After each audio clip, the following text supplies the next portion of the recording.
그래서 저는 한 통화를 받았습니다. 이렇게 사라 목사님이 저를 위해서 중보기도를 해주고 싶으신데 제가 본문 말씀을 제가 본문 말씀을 안 알려드려서 이렇게 말씀이 어디냐고 물어보시는데 갑자기 생각이 안 나는 거예요. 간신히 생각을 해서 말씀을 드렸는데 이번에는 제목이 뭐냐고 물어보시는 거예요. 제목이 갑자기 생각이 안 나는 거예요.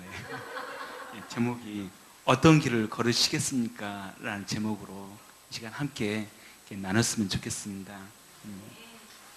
제가 일이 닥치면 그때 부랴부랴 하는 성격 때문에 정신없이 하다 보니까 제목이 무엇인지도 모르고 말씀을 보았었던 것 같습니다. 조금 부족하더라도 함께 말씀 통해서 은혜 나눴으면 좋겠습니다. 본 말씀은 마태복음 20장 17절에서 28절 말씀입니다. 마태복음 20장 17절에서 28절 말씀입니다.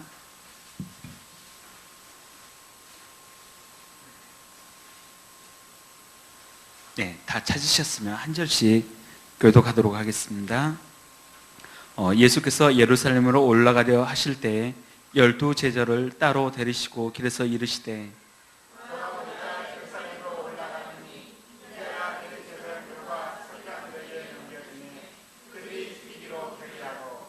이방인들에게 넘겨주어 그를 조롱하며 채찍질하며 십자가에 못 박게 할 것이나 제3일에 살아나리라.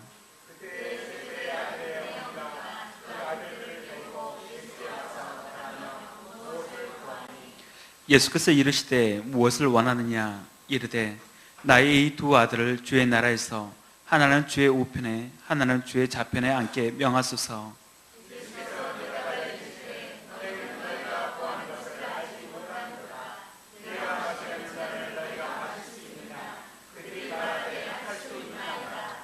이르시되 너희가 과연 내 잔을 마시려니와 내 좌우편에 앉는 것은 내가 주는 것이 아니라 내 아버지께서 누구를 위하여 예비하셨든지 그들이 얻을 것이니라.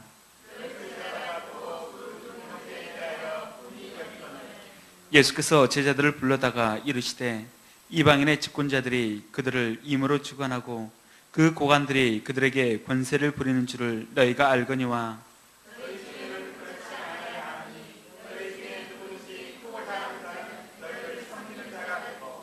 너희 중에 누구든지 으뜸이 되고자 하는 자는 너희의 종이 되어야 하리라. 인자가 온 것은 섬김을 받으려 함이 아니라 도리어 섬기려 하고 자기 목숨을 많은 사람의 대속물로 주려 함이니라. 아멘. 제가 잠시 기도드리겠습니다. 참으로 살아계신 하나님, 이 시간도 우리 가운데 주님께서 함께 하실 줄 믿습니다. 또한 우리가 이 시간 주님을 향하여 찬양하며 나아갔듯 하나님 오직 우리의 눈을 들어서 주를 바라보기를 원합니다.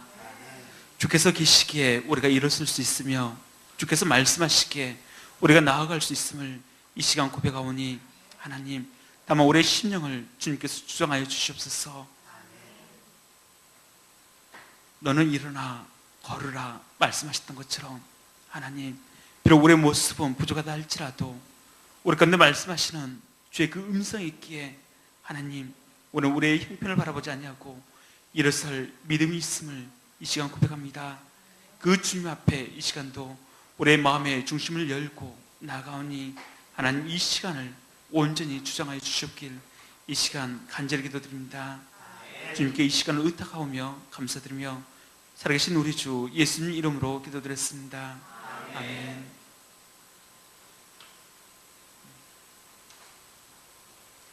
말씀을 전하고 일주일을 지나면 다시 입이 바짝바짝 마르고 긴장이 되기 시작합니다. 그러면서 제 방 바로 앞에 걸린 달력을 쳐다봅니다.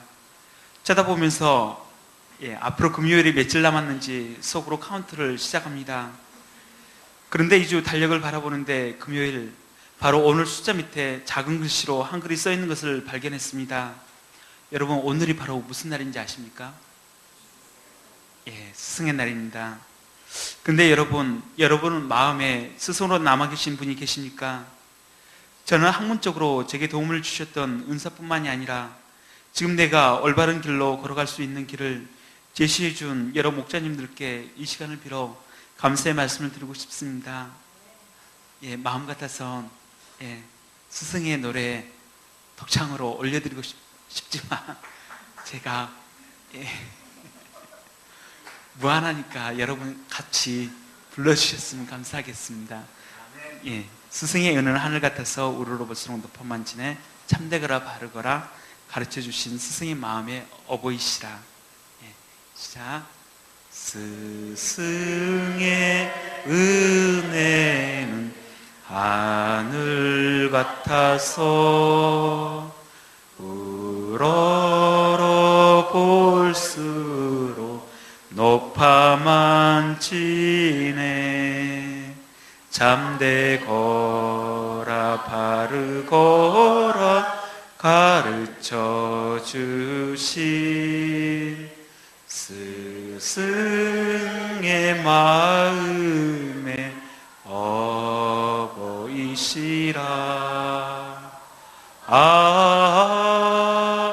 고마워라 스승의 사랑.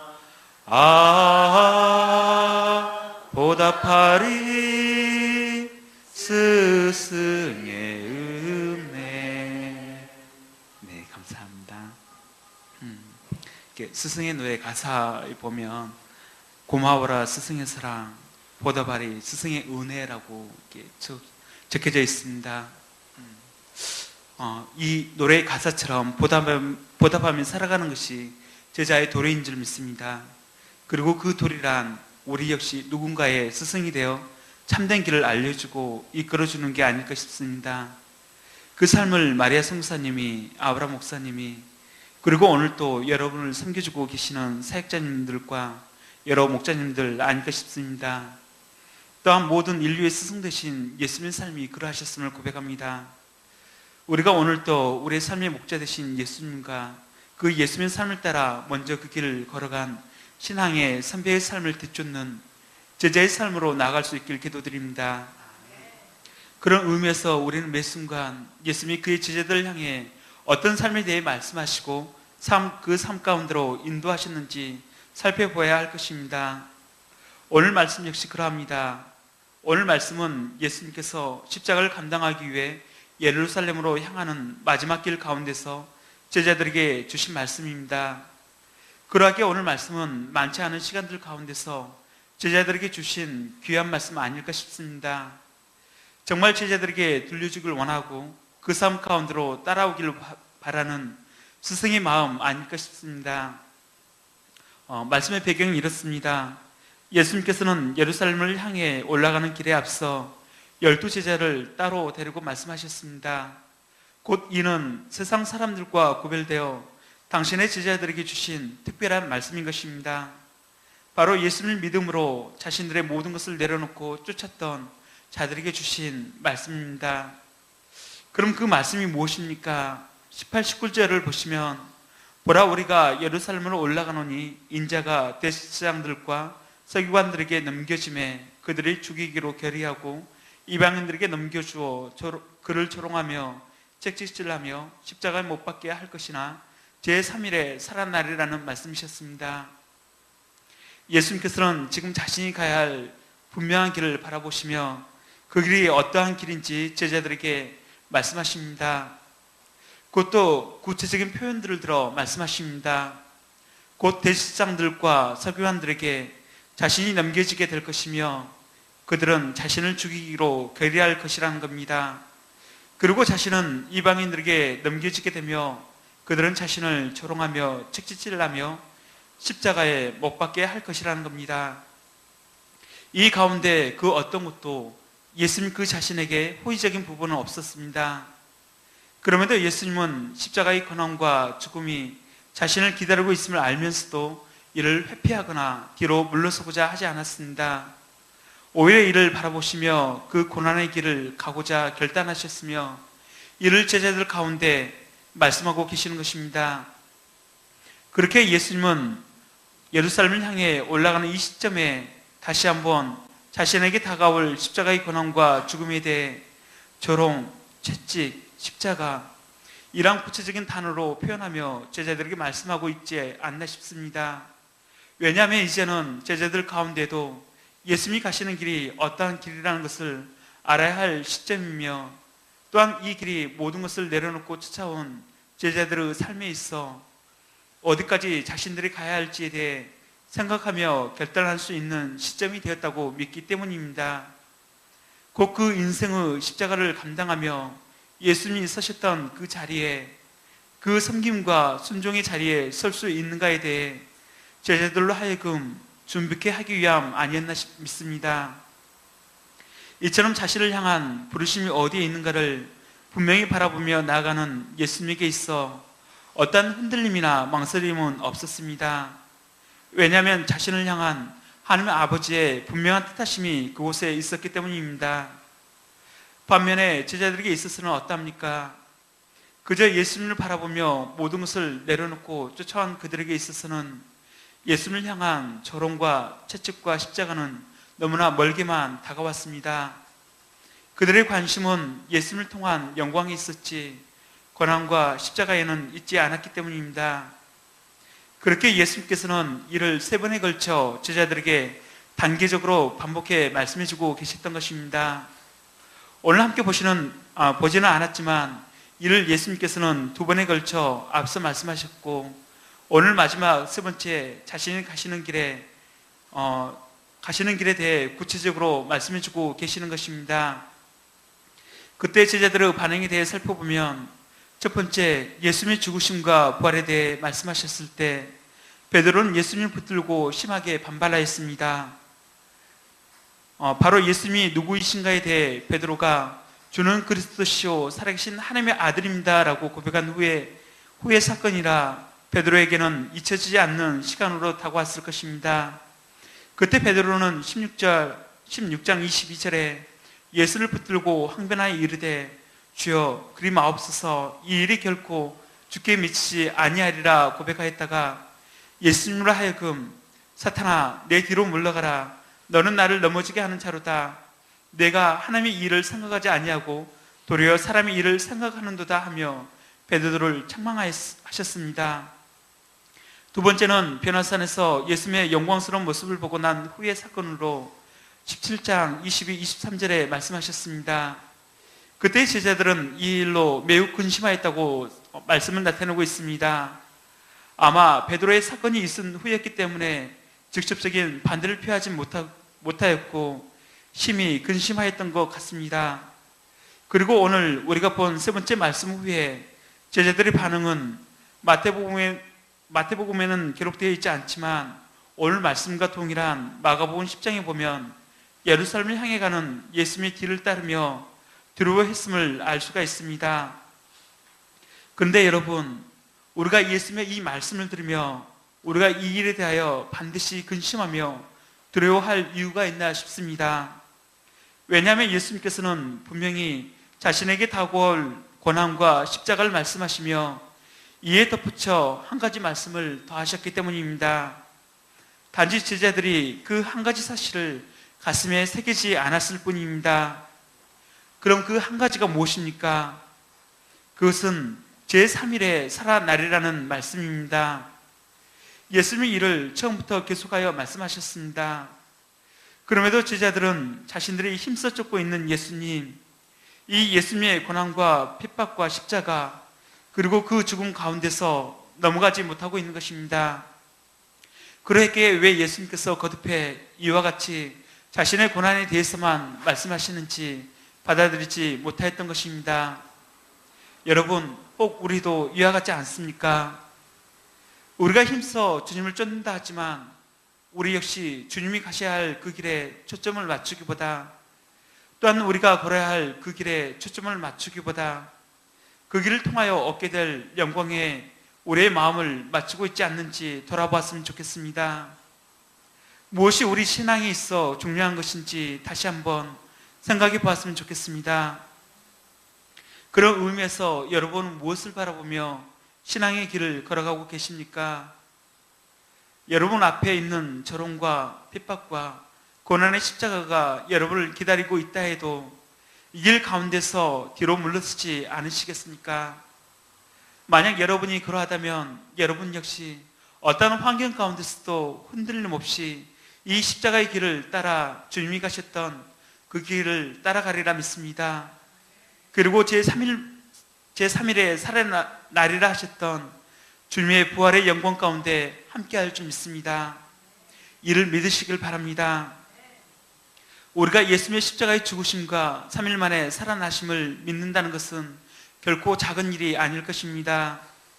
이는 예수님께서 당신의 십자가에서의 죽음이 우리의 죄를 위한 대속의 죽으심이었음을 증명하시고자 장사지는 지 3일 만에 부활하셨기 때문입니다. 그러하게 이것을 믿는다는 것은 예수님을 믿는 것이며 우리 영혼의 구원을 이루는 것입니다.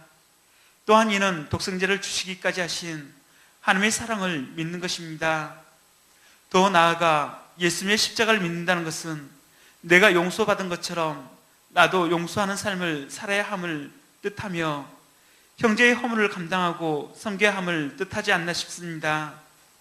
그리고 십자가와 함께 부활을 믿는다는 것은 우리의 소망이 이 땅에 있는 것이 아니요 다시 오실 예수님께 있으며 이 땅에서의 영광을 바라는 것이 아닌 하나님 나라의 영광을 바라며 산다는 것을 의미한다 할 것입니다.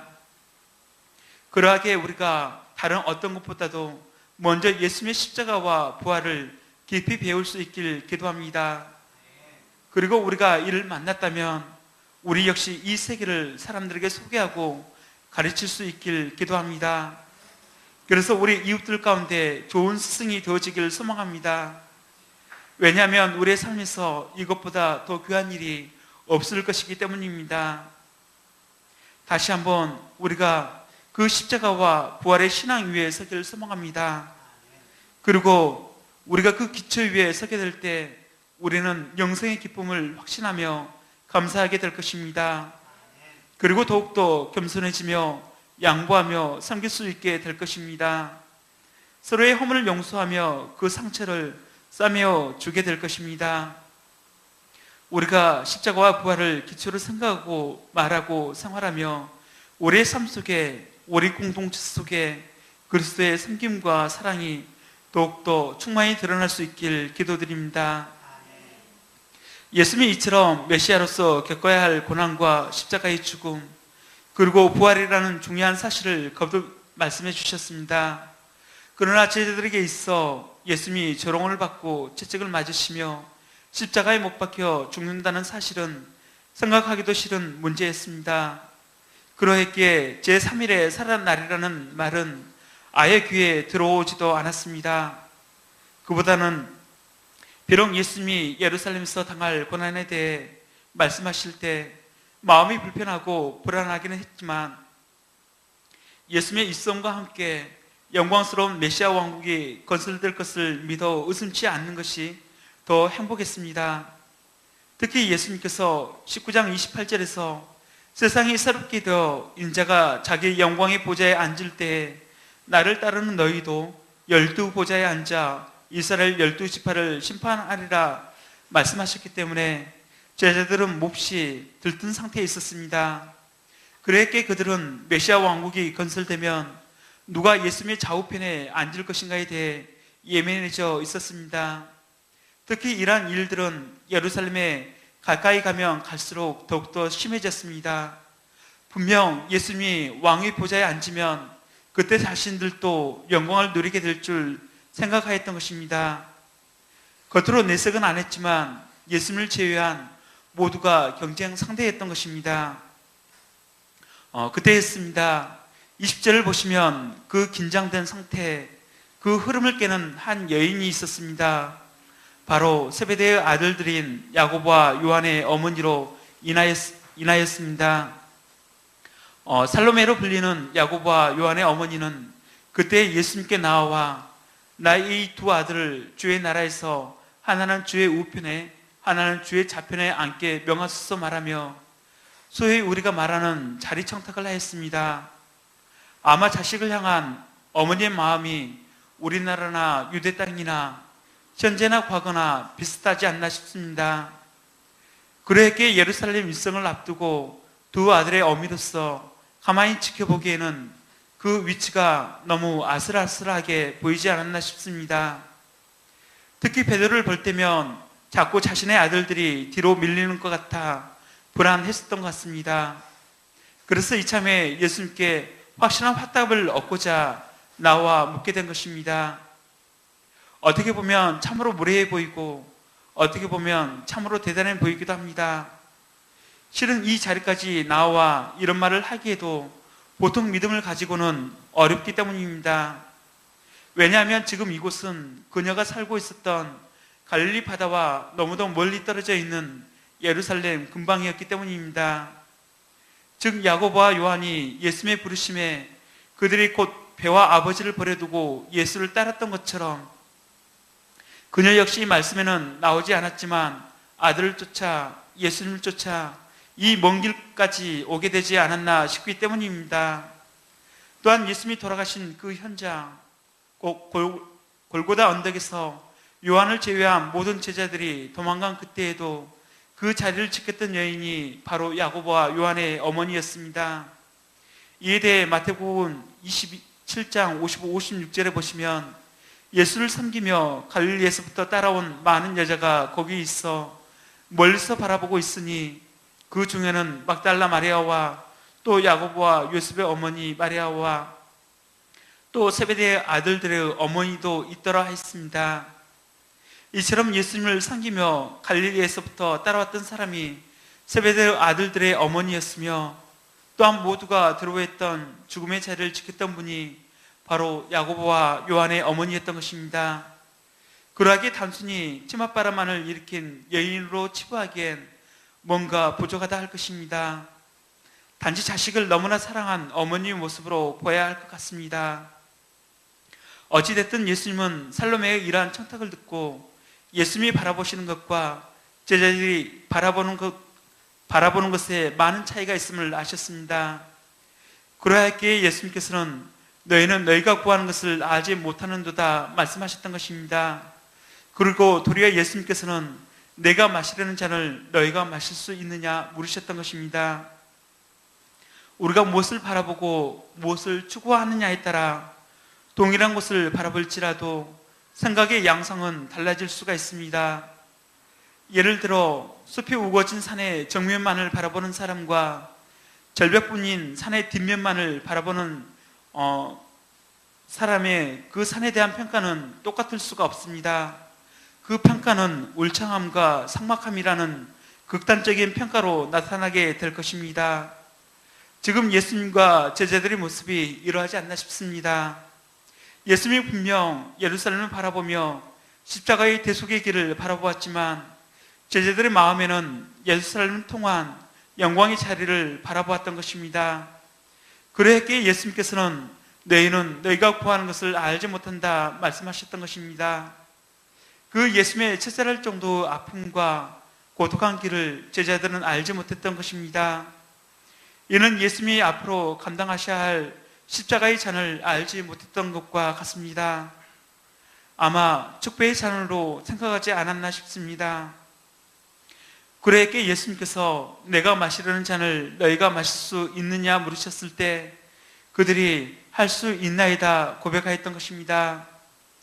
아마 그들은 높은 자리만 얻을 수 있다면 어떤 고난도 감수하고 어떤 대가도 지불할 각오가 되어 있다 여겼습니다. 또한 자신들은 그럴 자격이 충분히 주어졌고 그만한 훈련이 되어졌다 여겼을 것입니다. 자신의 믿음을 너무 맹신한 것입니다. 이는 예수님을 향한 것이 아닌 자신에 대한 과신으로밖에 볼 수 없습니다. 그리고 이러한 과신에서 나온 고백은 위대한 결단이자 고백이라 말할 수 없을 것입니다. 왜냐하면 무엇인가를 얻기 위해 대가를 지불할 정도로 각오가 되어 있다는 것은 비록 높이 사줄 만은 하지만 결국엔 이 모든 것이 자기 자신의 영화를 목적으로 삼고 있기 때문입니다. 위대함은 자신을 향한 목적에서 나오기보다 예수님처럼 연약하고 갈 바를 알지 못해 방황한 영혼들을 위해 십자가의 잔을 마시기 위한 순종에서 나온다 믿습니다. 곧 예수님의 십자가의 삶과 그 길을 걷기까지 보이셨던 그분의 헌신된 모습을 통해 위대함은 따라오는 것 아닐까 싶습니다. 지금 예수님께서는 그 십자가의 잔을 바라보시며 그 잔을 외면할 수 없는 국률의 마음으로 나가고 있는 것입니다. 꼭 그분 자신을 위한 잔이 아닌 우리를 위한 고난의 잔을 향해 나아가고자 결단한 것입니다. 우리 역시 예수님의 이 시각으로 이 땅을 바라보며 이 교회를 향하길 소망합니다. 또한 우리의 사고에 갇혀 우리의 생각대로 판단하고 결단하지 않았으면 합니다. 그래서 우리가 무엇을 구하는지 알지 못하는 자들이 되지 않기를 소망합니다. 우리가 요즘 큐티 말씀으로 사사기 말씀을 보고 있습니다. 마침 21장 말씀으로 사사기 말씀도 오늘로 끝나게 되었는데, 우리는 최근 사사기 말씀을 통하여 베냐민 지파를 대적하여 일어난 11지파의 모습을 보았습니다. 그리고 우리는 이 말씀들을 통하여 마땅히 하나님께 묻고 구하여야 했음에도 불구하고 자신들의 뜻에 따라 일어났고 자신들의 옳은 소견대로 행하였던 그들의 허물을 보았습니다. 곧 자신들이 무엇을 쫓아 일어서고 무엇을 쫓아 행하였는지 알지 못했던 것입니다. 우리는 그러하지 않았으면 합니다. 지난주 사라 목사님을 통한 에베소서 말씀을 통해서도 우리가 얼마나 깨어 살아야 하는지 우리는 충분히 들었다 믿습니다. 이제 우리의 시선을 주님께 맞추고 우리가 주님의 제자라면 그분이 마시려는 잔에 대하여 우리의 마음을 쏟았으면 합니다. 23절 말씀입니다. 예수는 나의 잔을 마실 수 있다 말하였던 야고보와 요한을 향해 비록 인간적인 욕심으로 말하였다 할지라도 그들을 책망하지 않으셨습니다. 오히려 그들의 고백을 하나님 앞에서 한 소원으로 받아주셨습니다. 그리고 그들의 대답대로 야고보는 12제자 중 최초의 순교자가 되게 해주셨습니다. 또한 요한은 가장 오랫동안 십자가를 지고 복음 역사를 섬김으로 주님의 고난에 동참토록 해주셨습니다. 그처럼 야고보는 외면적으로 순교를 했고 요한은 주님을 위해 일생 고난의 십자가를 감당하며 내면적인 순교의 삶으로 주님의 잔을 함께 나누며 살았다 할 것입니다. 그러나 이렇게 고난의 잔을 마신다고 할지라도 예수님의 좌우편에 앉는 것은 하나님의 주권에 달려있음을 보게 됩니다. 예수님께서 말씀하십니다. 내 좌우편에 앉는 것은 내가 주는 것이 아니라 내 아버지께서 누구를 위하여 예비하셨든지 그들이 얻을 것이니라. 예수님께서는 우리가 십자가의 잔을 마실지라도 이것이 주님의 좌우편에 앉을 수 있는 필요 조건이지 충분 조건이 아님을 말씀해 주십니다. 꼭 그 자리에 앉는 것은 하나님의 주권에 속한 것임을 가르쳐 주고 있습니다. 우리가 권세의 자리에 앉기 위해 믿음 안에서 비교하고 경쟁하기보다 주님의 십자가의 삶처럼 낮아지고 순종하는 삶으로 들어가시길 소망합니다. 그때 우리는 잘하였도다 착하고 충성된 종이라는 주님의 부드러운 음성을 듣게 될 줄 믿습니다. 그런데 하나님 안에 있는 이러한 세계를 이해하지 못한 나머지 10 제자들은 야고보와 요한의 이러한 행태를 보고 분이 여겼다고 말씀을 나타내고 있습니다. 이를 볼 때 나머지 10명의 제자들의 마음에도 경쟁심과 시기심, 명예욕에 사로잡혀 있었음을 알 수 있습니다. 그들 역시 예수님을 따르면서도 가치관은 여전히 세상적인 것으로부터 버리지 못하였던 것입니다. 그러했기에 그들 역시 누가 제자들 중 1인자가 되어 예수님의 보좌 좌우편에 앉을 것인가에 대해 그렇게 권력에 눈이 멀고 귀가 멀어 예수님께서 지금까지 무엇을 말씀하고 계셨는지 깨닫지 못하였던 것입니다. 곧 예수님께서 아무리 십자가의 고난과 부활에 대해 반복해서 말씀할지라도 그들의 관심은 자신들이 누리게 될 영광의 보좌에만 눈을 두고 귀를 열었던 것입니다. 결국엔 예수님을 쫓아 예루살렘을 향해 나아가지만 모두가 다 똑같은 모습으로 자신들의 욕망을 채우고자 했던 것입니다. 저는 이것이 우리 안에 있는 욕망의 모습 아닐까 싶습니다. 아무리 버리려 해도 쉽게 우리 가운데서 떨어져 나가려 하지 않는 것이 바로 이 욕망이라 생각합니다. 그 끝을 알 수 없는 것이 이 욕망이고, 만족 역시 모르는 놈이 바로 이 욕망인 것입니다. 특히 권력의 맛을 본 사람은 그 유혹으로부터 멀어지기가 대단히 어려움을 보게 됩니다. 그렇게 많은 정치인들이 재수, 삼수를 해서라도 다시 선거판에 나오고 정치계에 발을 내딛는다 생각합니다. 또한 우리는 반지의 제왕이라는 영화를 통해서도 권력에 대한 욕망을 충분히 볼 수 있다 생각합니다. 그 영화에 보면 사람의 마음 깊은 곳에 있는 절대 권력이라는 탐심과 유혹에 대해 잘 나타내주고 있습니다. 사람들은 이 절대 반지를 어찌하든지 빼앗고자 서로 피비린내 나는 전쟁을 하게 되었고, 심지어는 반지를 없애기 위해 위험을 무릅쓰고 화산에 도착한 주인공 역시 마지막 그 순간 반지를 용암 속에 던져버리기보다는 그 유혹을 떨치지 못해 손에 반지를 끼워버리고 말았던 사실을 우리는 너무나 잘 알고 있습니다. 인간의 모습이 다 대동소이하다 생각합니다. 제자들도 처음에는 순수하게 사람 낚는 어부의 삶을 살고자 제자의 삶을 출발하였습니다. 말씀이 좋고 예수님이 좋아 그분의 삶을 쫓아갔습니다. 그러나 자기들이 누릴 수 있는 큰 권력이 자신들의 눈앞에 가시적으로 나타나자 그들 내면 깊은 곳에 있는 본성이 나타난 것입니다. 처음부터 어떤 욕망을 보고 예수님을 쫓는 사람은 아무도 없었던 것입니다. 그런데 이처럼 예루살렘 일성을 앞두고 서로가 서로를 향해 분이 여기는 것을 보면 우리 모두 역시 세상의 권력이나 유혹으로부터 온전히 자유하지 못한 자들임을 고백하지 않을 수 없습니다. 세상의 가치관으로부터 벗어나지 못한 것이 바로 우리의 모습인 것입니다. 그런 우리를 향해, 또한 제자들을 향해 예수님께서는 말씀하십니다. 우리 25절부터 27절까지 한 목소리로 읽어보도록 하겠습니다. 25절부터 27절 말씀입니다. 시작. 예수께서 제자들을 불러 이르시되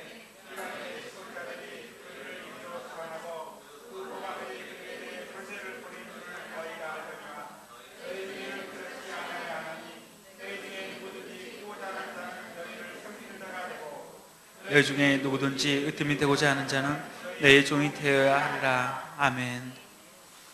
여러분, 권력은 어디에서 나오는 것일까요?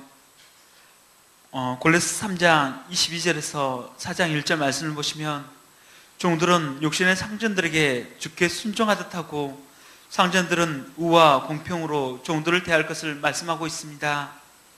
이는 모든 주권이 하나님께로부터 내려온 것으로 보았기 때문입니다. 즉 모든 권세는 근본적으로 하나님에게서 오는 것으로서 하나님의 뜻을 이루기 위해 주어지는 것임을 알아야 하는 것입니다. 그러므로 무엇보다 권세 잡은 자는 하나님의 뜻을 쫓아서 공의와 사랑을 실천하고 세우는 데 권세를 사용해야 할 것이며, 권세 아래에 있는 자는 그 질서에 순종해야 할 것입니다. 모든 권세가 하나님으로부터 왔음을 인정하며 낮아질 때 우리는 어떠한 순간에도 요동하지 않으며 겸손해질 수 있다 할 것입니다. 그런데 문제는 무엇입니까? 문제는 사람들은 그렇게 생각하지 않는다는 데 있습니다. 사람들은 권세를 잡으면 자신이 능력이 돼서, 또한 자신이 노력해서 쟁취했으므로 그 권세는 자신의 것이라고 착각한다는 것입니다. 그렇게 자신의 마음대로 권세를 사용합니다. 당시 이스라엘을 통치했던 집권자들의 모습이 그러했습니다. 그들은 군대의 힘으로 이스라엘을 다스렸습니다. 곧 힘의 원리로 사람들을 대하였고 상대하였습니다. 그러하였기에 그들에게는 힘이 곧 법이었습니다. 주어진 힘, 곧 그 권세를 가지고 사람들을 임으로 주관하고 지시하고 판단하였던 것입니다. 그것이 세상의 통치 방식이었고 권세를 가지고 있는 자의 모습이었습니다. 그러나 예수님께서는 뭐라 말씀하십니까? 너희 중에는 그렇지 않아야 한다 분명히 말씀해주고 계십니다. 적어도 예수님의 제자라면 너희는 달라야 한다는 것입니다. 왜냐하면 예수님이 본인이 그렇게 가르치지 않으셨으며 또한 그러한 본을 보이지 않으셨기 때문입니다. 그렇게 세상의 가치관을 가지고 세상 앞에 서서는 안 된다, 단호히 말씀하시는 것입니다. 지금 예수님께서는 세상 사람들 향해 이러한 가치관을 말씀하고 계시지 않습니다.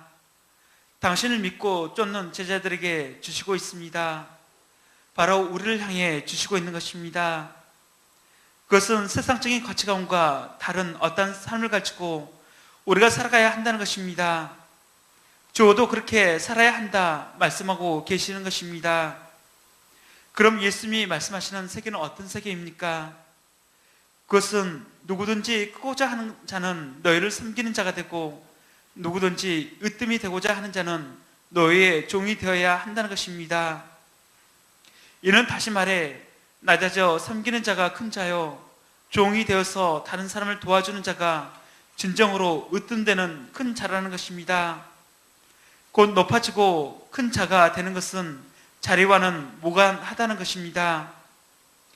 세상에서는 얼마만큼 높이 올라가서 밑에 얼마나 많은 사람을 부리는가를 가지고 그 사람의 무게를 평가하지만, 그래서 사람들이 길을 쓰고 높은 자리에 올라가고자 하지만, 그러나 영적인 세계에서는 내가 얼마나 많은 사람을 섬겼는가, 얼마나 많은 사람에게 도움과 사랑을 베풀었는가에 따라서 그 삶의 무게와 가치가 결정된다는 것입니다.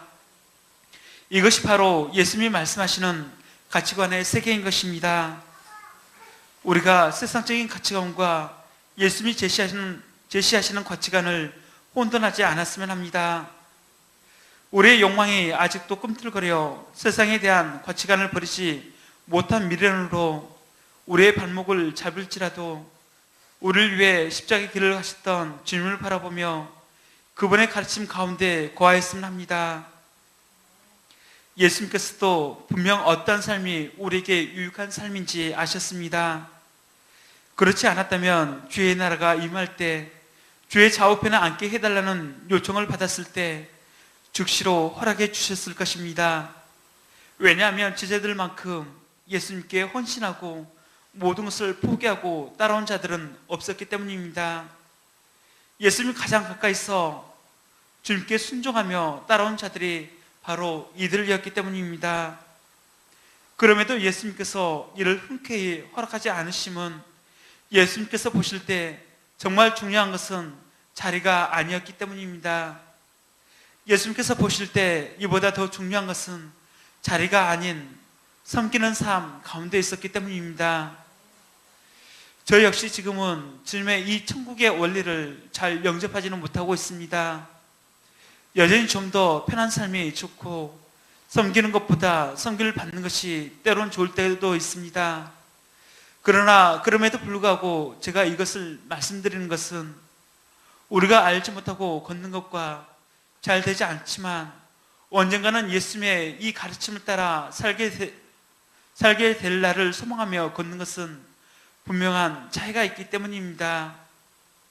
곧 우리 안에 착한 일을 시작하시니까 이 소망을 품고 한 단계 한 단계 비록 넘어지고 또 넘어질지라도 우리가 그 과정 가운데 배워갈 때 우리를 일으켜 세우시고 끝내는 그 삶 가운데로 우리를 이끌어 가실 줄 바라보기 때문입니다.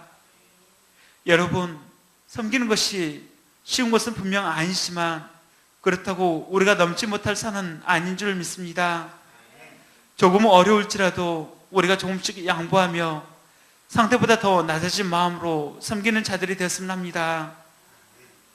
예수님께서는 당신의 삶을 통해 이 일이 불가능하지 않음을 보이셨습니다. 그리고 그분의 말씀대로 그 길을 따라가셨습니다.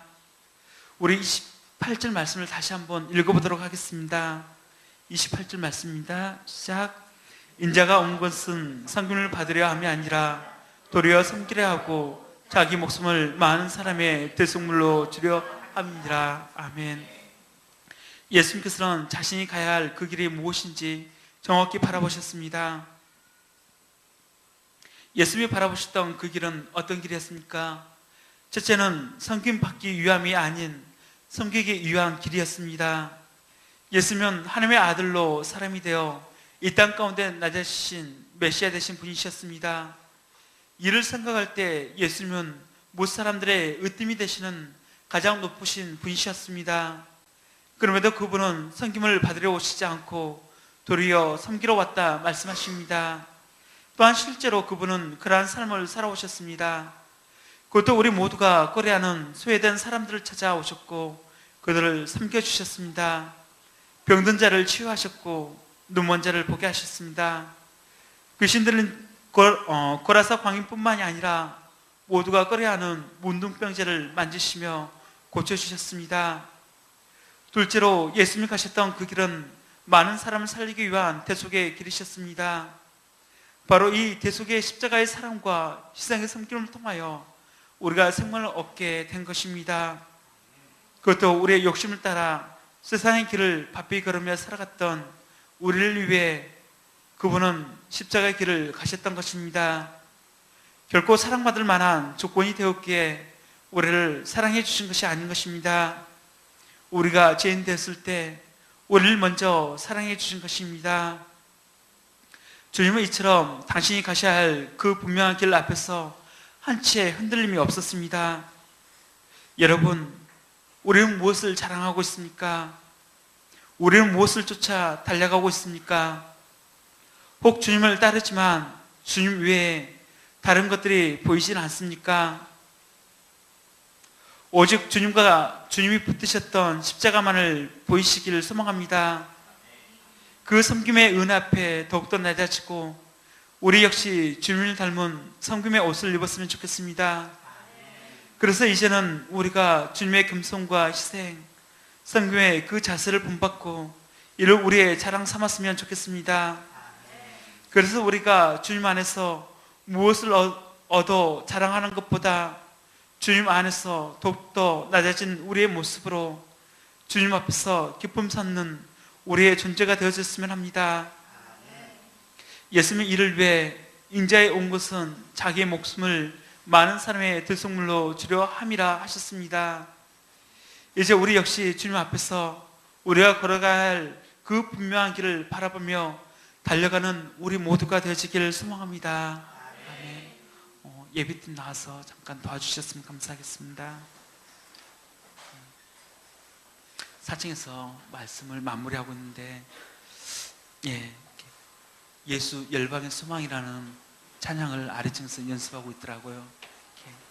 제 마음이 분주해서 보통은 잘 안 들렸을 것인데 아래층에서 들리는 이 찬양이 갑자기 가슴을 탁 부딪혔던 것 같습니다. 우리의 삶의 목적이 어디에 있는지, 우리의 참 소망이 어디에 있는지 우리가 다시 한번 이 찬양을 통해서 돌아봤으면 좋겠습니다.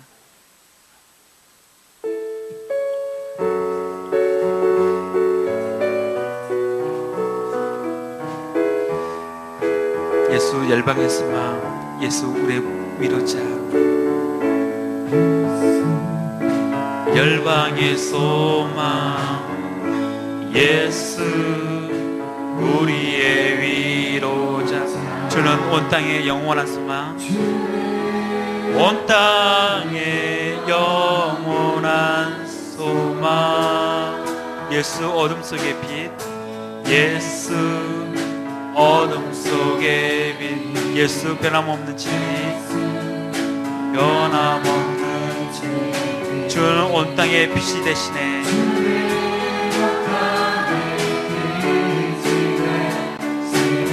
우리 위해 죽으시고 다시 사신, 이에 죽으시고 다시 사신 생명의 주.